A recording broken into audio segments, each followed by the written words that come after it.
Hello friends, welcome to our YouTube channel teaching exam overload. दोस्तों, आज के session के अंतर्गत आपकी जो सीटें दिसंबर 2024 KVS PRT DSSB NVS BPSC TRE 4.0 या अन्य कहीं भी जहां पे SST का सेक्शन आता है जिसमें वेटेज NCERT का ज़्यादा रहता है, उसके लिए बहुत ही इंपॉर्टेंट क्लास है।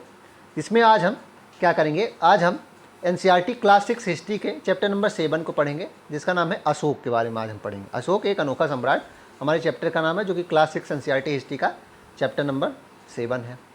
चलिए फिर सेशन को शुरू करने से पहले हमारी एक रिक्वेस्ट है कि हमारे चैनल को लाइक करें, सब्सक्राइब करें तथा ज़्यादा से ज़्यादा शेयर करें। पहला पॉइंट इसमें हम शुरू करते हैं कि एक बहुत बड़ा राज्य, एक साम्राज्य। हम जिन सिंहों या शेरों के चित्र रुपए पैसों पर देखते हैं, उनका एक लंबा इतिहास है। उन्हें पत्थरों को काट कर बनाया गया था और फिर उन्हें सारनाथ के एक विशाल स्तंभ पर स्थापित किया गया था। तो सारनाथ के स्तंभ पे जो हम सिंहों के चित्र को देखते हैं, रुपए पैसों के नोटों पे जो देखते हैं हम, ठीक है, वो पत्थरों को काट के उन्हें बनाया गया था, फिर सारनाथ के एक विशाल स्तंभ पर उन्हें स्थापित किया गया। इतिहास के महानतम राजाओं में से एक अशोक के निर्देश पे इसके जैसे कई स्तंभों और पत्थरों पर अभिलेख उत्कीर्ण करवाए थे। तो जो इतिहास का एक हिंदू धर्म में महानतम शासक था अशोक, उन्होंने स्तंभ लेख, पत्थर पे अभिलेख जो होते थे, गुहा लेख, इनके बारे में बहुत ज़्यादा, इनसे संबंधित बहुत ज़्यादा कार्य इनके समय में हुए थे। और यह भी जो ये सारनाथ पे जो स्तंभ है जिस पे रुपए पैसों का जो चिन्ह है वो यूज होता है, ये भी इन्हों के द्वारा ही बनवाया गया था। अशोक जिस साम्राज्य पर शासन करते थे, उसकी स्थापना उनके दादा चंद्रगुप्त मौर्य ने लगभग 2300 साल पहले की थी। तो अशोक कौन से साम्राज्य के थे? ये मौर्य वंश के थे। किस साम्राज्य के थे? मौर्य साम्राज्य के थे। संस्थापक चंद्रगुप्त मौर्य बता ही दिया गया। इसके बाद कौन से आए? बिंदुसार आए। इसके बाद बिंदुसार या बिंबिसार इनको कहा जाता है, ठीक है। बिंदुसार के बेटे कौन थे? अशोक थे। बिंदुसार के बेटे अशोक थे, इसको नोट कर लीजिएगा। तो इनके पिता कौन हो जाएंगे? इनके अशोक के बिंदुसार हो जाएंगे और दादा इनके चंद्रगुप्त मौर्य हो जाएंगे। चंद्रगुप्त मौर्य ने मौर्य वंश की स्थापना लगभग 2300 साल पहले की थी, चाणक्य या कौटिल्य नाम के एक बुद्धिमान व्यक्ति की सहायता से। तो चंद्रगुप्त मौर्य की सहायता किसने की थी? चाणक्य या कौटिल्य नाम इनका आता है, और ये बुद्धिमान एक व्यक्ति थे। चाणक्य की एक पुस्तक है अर्थशास्त्र, ध्यान रखिएगा। अर्थशास्त्र राजनीति से संबंधित है। अर्थशास्त्र राजनीति से संबंधित है, इसको नोट कर लीजिएगा। अर्थशास्त्र राजनीति से संबंधित बुक है, चाणक्य की बुक है, इसको नोट कर लीजिएगा। इसमें पाटलिपुत्र का प्रशासन भी बताया गया है। जिन जगहों पर अशोक के शिलालेख मिले हैं उन्हें लाल बिंदुओं से दिखाया गया है। ये सारे इलाके साम्राज्य के भीतर थे। तो पहला पॉइंट कि फिर इसमें हम देखते हैं मैप में जहाँ जहाँ दिखाया गया है, ये अशोक के शिलालेखों के बारे में लाल चिन्ह जो ये दिखा रहे हैं, और ये अशोक के क्या हैं, क्षेत्र में भी आते हैं। मतलब कि अशोक का शासन यहाँ तक था, जैसे कि कंधार हो गया, लंपक हो गया, शहबाजगढ़ी, मनसेहरा, कलशी, मेरठ, टोपरा, दिल्ली, लुम्बिनी, रामपुरवा, लौरिया, अरराज, ठीक है, सारनाथ का स्तंभ, कौशाम्बी का, इलाहाबाद का, सांची, गुज्जर, ये सारे क्या हैं? गुजरात गिरनार में, सोपारा, येरगुड़ी, ब्रह्मगिरी कर्नाटक, जौगढ़, धौली, ये सारे क्या हैं? अशोक के अभिलेख हैं। तो देख लीजिए, हर जगह इनके अभिलेख मिलते हैं। बाकी महत्वपूर्ण नगर बताए गए हैं, उज्जैन, पाटलिपुत्र उस समय के थे। आगे देखते हैं साम्राज्य का प्रशासन। चूँकि मौर्य साम्राज्य बहुत बड़ा था, इसलिए अलग अलग हिस्सों पर अलग अलग ढंग से शासन किया जाता था। पाटलिपुत्र और उसके आसपास के इलाकों पर सम्राट का सीधा नियंत्रण था। तो आप खुद ही मैप देख लीजिए कि कितना बड़ा शासन है। यहाँ देखिए, मिडिल ईस्ट आधा आपका क्या, अफगानिस्तान आ जा रहा है ना, बाकी पूरा भारत आपका है, और दक्षिण भारत के भी कुछ क्षेत्र आ रहे हैं आपके भारत में। दक्षिण भारत तक देखिए पूरा लगभग आपका क्षेत्र आ जा रहा है ना, थोड़ा सा वही तमिलनाडु के आसपास का क्षेत्र ही बच तो रहा है, बाकी सारे तो आ ही जा रहे हैं। तो चूँकि इनका जो शासन करने का जो एरिया था बहुत बड़ा था, इसलिए शासन को अलग अलग ढंग से किया जाता था। जैसे कि पाटलिपुत्र इनकी जो राजधानी थी, और उसके आसपास के इलाकों पर सम्राट सीधा नियंत्रण करता था। सारी देखभाल उसमें सम्राट और उसके मंत्रीगण ही करते थे। इसका मतलब यह हुआ कि इस इलाके के गाँव और शहरों के किसानों, पशुपालकों, शिल्पकारों और व्यापारियों से कर इकट्ठा करने के लिए राजा अधिकारियों की नियुक्ति करता था। मतलब राजा अधिकारियों की नियुक्ति करता था और डायरेक्ट उनसे ही, मतलब कि फीडबैक कौन लेता था? डायरेक्ट राजा लेता था। इसमें हम ये कह सकते हैं, जो राजा के आदेशों का उल्लंघन करते थे, अधिकारी उनको सत्ता भी उल्लंघन करते थे, अधिकारी उन सत्ता से हटा भी देते थे। यहाँ हटा लिख दीजिएगा, जो राजा के उल्लंघन करेंगे उनको अधिकारी उनको हटा भी देते थे। इनमें से कई अधिकारियों को वेतन भी दिया जाता था। कई अधिकारियों को वेतन भी दिया जाता था। संदेशवाहक एक जगह से दूसरी जगह घूमते रहते थे। तो अशोक के समय की ये भी एक विशेषता थी कि संदेशवाहक हर जगह घूमते रहते थे, और जासूस भी हर क्रियाकलाप पे अधिकारी घूस तो नहीं ले रहे हैं, अधिकारी किसी आम नागरिक को परेशान तो नहीं कर रहे हैं, ये सारी चीज़ें देखते रहते थे। ठीक है, संदेशवाहक और अधिकारी जो, और ये सारी जासूस अधिकारी होते थे, सॉरी जासूस जो होते थे, ये अशोक के समय की एक खास विशेषताएं थी। अधिकारियों के कार्यकलाप पे ये नज़र रखते थे।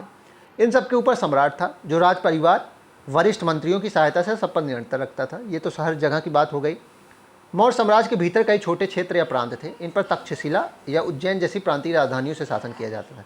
तो क्षेत्र बड़ा था, इसलिए कई छोटे प्रांतों में बांटा जाता था क्षेत्र को, और उसकी भी कई प्रांतीय राजधानी बनाती जाती थी। जैसे कि तक्षशिला एक राजधानी हो गई, उज्जैन जिसको उस समय क्या कहा जाता था, और इस पे शासन करने वाले को गवर्नर रखा जाता था। गवर्नर ना, जैसे कि स्वयं अशोक ही सर्वप्रथम उज्जैन का गवर्नर था। कौन, कहाँ का गवर्नर था? उज्जैन का शासन करता था। तो प्रांतीय राजधानी के पहले शासन वो बना बिंदुसार के समय में, उसके बाद फिर उसका भी शासन आ गया था। तो ऐसे ही इसमें बताया गया है कि प्रांतीय राजधानी भी बनाई जाती थी।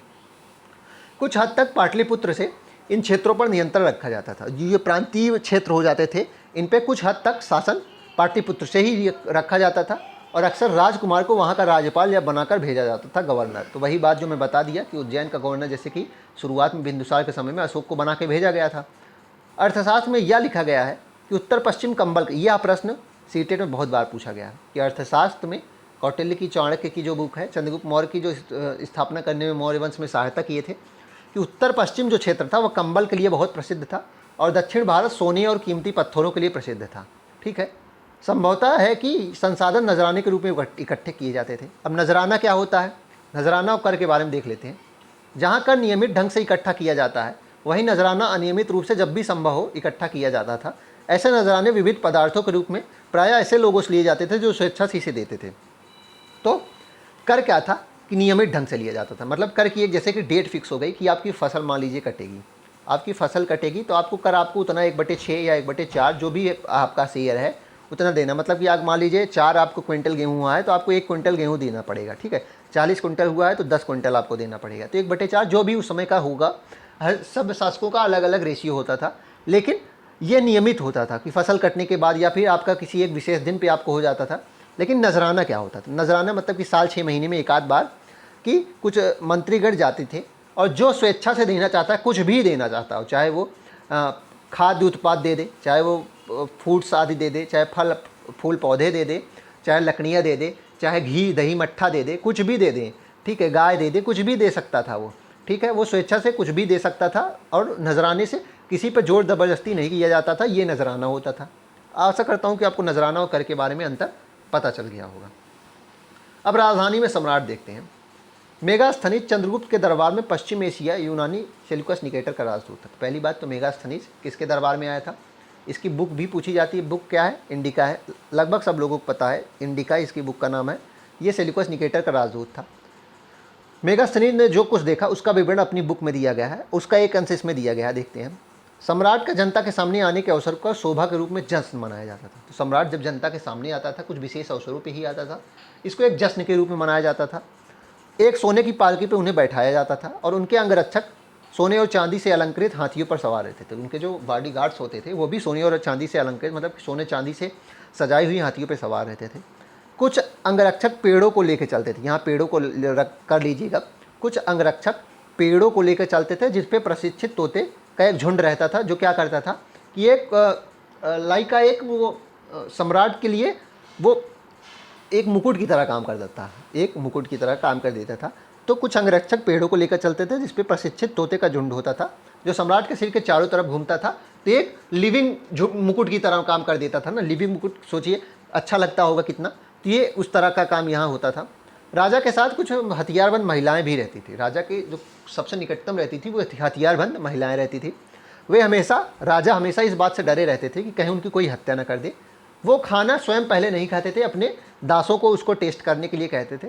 जब सब कुछ खाना में ठीक रहता था तभी वो खाना खाते थे, और लगातार 2 रात वो एक कमरे में नहीं सोते थे। आज यहाँ सोए हैं इस कमरे में, कमरा नंबर 1 में, तो कल कमरा, मतलब कि कई कमरे होते थे। तो ऐसे ही हर कमरे में वो अलग अलग दिन सोते थे, एक कमरे में लगातार 2 रात नहीं बिताते थे। और पाटलिपुत्र के बारे में भी कुछ बताया गया है मेगास्थनीज की इंडिका बुक में। यह एक विशाल और खूबसूरत नगर है। यह एक विशाल प्राचीर से घिरा है, जिसमें 570 बुर्ज और 64 द्वार हैं। ध्यान रखिएगा, प्रश्न बन सकता है मेगास्थनीज ने पाटलिपुत्र के जो वर्णन किया है उसमें कितने बुर्ज और कितने द्वार हैं? तो 570 बुर्ज और 64 द्वार हैं। 2 और 3 मंजिले वाले घर लकड़ी और कच्ची ईंटों से बने हैं। राजा का महल भी काठ यानी कि लकड़ी से बना है, जिसे पत्थर की नक्काशी से अलंकृत किया गया है। तो राजा की महल भी लकड़ियों से बना था, पत्थर की नक्काशी से इसे सजाया गया था। चारों तरफ से यह उद्यान और चिड़ियों के बने बसेरों से घिरा था। ठीक है, ये सारी बातें हो गई। अशोक के बारे में देखते हैं। अशोक एक अनोखा सम्राट। अशोक मौर्य वंश का सबसे प्रसिद्ध शासक रहा। वह पहले ऐसे शासक थे जिन्होंने अभिलेखों द्वारा जनता तक अपने संदेश पहुंचाने की कोशिश की। तो ये पहले ऐसे शासक थे, इसलिए सबसे अच्छी विशेषता इनकी यही मानी जाती है कि ये अपनी बातों को क्या करते थे, अभिलेखों पर लिखवा देते थे ताकि सब लोग पढ़े, और उनको पढ़ने के लिए भी मंत्री रखते थे ताकि जो अनपढ़ हो, ना पढ़ सके, उसको अब मंत्रीगण पढ़ के सुनाएं। ठीक है, ये अशोक का काम था। अशोक के ज़्यादातर अभिलेख किस भाषा में थे? प्राकृत भाषा और ब्राह्मी लिपि में थे। प्राकृत भाषा और लिपि क्या थी? ब्राह्मी थी। अशोक के ज़्यादातर जो अभिलेख थे ऐसे ही थे। कलिंग युद्ध का वर्णन, अपने एक अभिलेख में अशोक ने यह बात कही है। कलिंग युद्ध का वर्णन, कलिंग पहली बात तो क्या है? दया नदी के किनारे युद्ध हुआ था। कलिंग कहाँ है? उत्कल या उड़ीसा इसको कह सकते हैं, उड़ीसा हम इसको कह सकते हैं ना। ठीक है, दया नदी के किनारे युद्ध हुआ था। किसके? दया नदी के किनारे। और एक प्रश्न बन सकता है, किस राजा के साथ युद्ध हुआ था? महापद्मनाभम उसको हम कह सकते हैं। उनका नाम क्या था?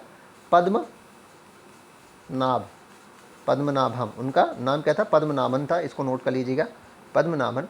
तो राजा बनने के 8 साल बाद, राजा बनने के 8 साल बाद 261 इस एडी में, किसमें? 261 एडी में राजा बनने के 8 साल बाद इन्होंने कलिंग विजय कलिंग विजय की, और इसमें लगभग 1.5 लाख लोग बंदी बनाए गए और 1 लाख से ज़्यादा लोग मारे गए थे। ठीक है, तो इन्होंने अपने अभिलेख में क्या बताया गया है कि राजा बनने के, राजा ये 269 एडी में बने थे, और उसके 8 साल बाद लगभग इन्होंने कलिंग युद्ध लड़ा, जिसमें लगभग 1.5 लाख लोग बंदी बने थे, घायल हुए थे, और 1 लाख से ज़्यादा लोग मारे गए थे। अगला इसी में पॉइंट दिया गया था कि धर्म शब्द का प्राकृत रूप जो है वो धम्म है। धर्म शब्द का प्राकृत रूप धम्म है, और इसी युद्ध के बाद ये धम्म नीति को अपना लेते हैं। धम्म नीति का क्या अर्थ है? मतलब कि मैं कभी युद्ध नहीं लड़ूंगा। इससे पहले की इनकी नीति क्या कही जाती है? इससे पहले इनकी भेरी घोष की नीति थी। किसकी थी नीति थी? भेरी घोष की नीति। इसको ध्यान रखिएगा, भेरी घोष की नीति इसके पहले अपनाते थे, इसके बाद धम्म नीति ये अपना लेते हैं। अशोक का धम्म क्या था? अशोक के धम्म में किसी देवता की पूजा अथवा किसी कर्मकांड की आवश्यकता नहीं थी। उन्हें लगता था कि जैसे पिता अपने बच्चों को अच्छे व्यवहार की शिक्षा देता है, वैसे ही यह उनका कर्तव्य है कि वे अपने जनता के लोगों को, अपनी प्रजा को निर्देश दें। ठीक है, ये बुद्धों के उपदेशों से भी प्रेरित हुए थे। तो अशोक के धम्म में क्या था? आमतौर पे इसकी प्रेरणा कहाँ से मिली थी? उन्हें गौतम बुद्ध के बौद्ध धर्म से मिली थी, और इसमें किसी पूजा का, किसी मूर्ति पूजा का, किसी कर्मकांड की बात नहीं होती थी, बस अच्छे कर्म करने की बात होती थी। ठीक है, उनके साम्राज्य में अलग अलग धर्म को मानने वाले लोग थे, और इसलिए कई बार टकराव भी पैदा होता था। जानवरों की बलि चढ़ाई जाती थी उस समय, मतलब कुरीतियाँ बताई जाएंगी। अब बताइए कि एक हिंदू एक मुस्लिम क्षेत्र में टकराव कभी न कभी तो बन ही जाता है, तो यह भी उस समय था।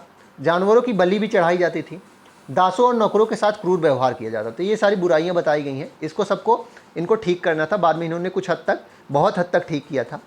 इनके अलावा परिवार में व पड़ोसियों के बीच भी झगड़े होते रहते थे। अशोक ने यह महसूस किया कि इन समस्याओं का निदान उनका कर्तव्य है। अशोक ने यह महसूस किया कि इन समस्याओं का निदान करना राजा का कर्तव्य है, क्योंकि प्रजा उनकी संतान के रूप में होती है। इसलिए उन्होंने धम्म महामात्य नामक एक अधिकारी की नियुक्ति की। तो प्रश्न बनता है कि धम्म महात्मात्य नामक अधिकारी की नियुक्ति या धम्म महात्मा नामक पद का नियुक्ति किसने की थी? तो अशोक ने की थी। ठीक है, इनका काम क्या था? धम्म की शिक्षा देना। इनका काम क्या था? धम्म की शिक्षा देना। इसको भी नोट कर लीजिएगा। इसके अतिरिक्त अशोक ने अपने संदेश कई स्थानों पर पत्थरों और स्तंभों पर खुदवा दिए थे, शिलाओं और स्तंभों पर खुदवाए थे। अधिकारियों को यह भी निर्देश दिया गया था कि वे राजा के संदेश को उन लोगों को पढ़कर सुनाएं जो खुद पढ़ नहीं सकते हैं। मैं ऊपर ही इसको बता दिया हूँ। अशोक ने धम्म के विचारों को प्रसारित करने के लिए सीरिया, मिस्र, ग्रीस तथा श्रीलंका में भी दूत भेजे थे। तो अशोक ने क्या किया था कि अपने धम्म को प्रसारित करने के लिए कई देशों में दूत भेजे, जैसे कि सीरिया, मिस्र, ग्रीस और श्रीलंका में खास करके। आगे देखते हैं।